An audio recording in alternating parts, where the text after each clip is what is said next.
அன்புக்குரியவர்களே, அதிதூதர் மிக்கேல் திருத்தலத்திலிருந்து ஆசியும் வாழ்த்துக்களும். ஆன்மீக வாழ்க்கையில் தளர்ச்சிகள் ஏற்படுவது சகஜம்தான். கடவுளிடம் வேண்டும் பொழுது கிடைக்காமல் இருந்திருக்கலாம். குடும்பத்தில் பிரச்சனைகள் மாறாமல் இருந்திருக்கலாம்.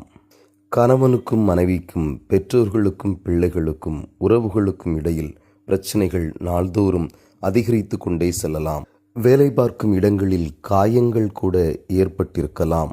இவ்வாறு வாழ்க்கையில் தளர்ச்சிக்கு பல காரணிகள் இருக்கலாம்.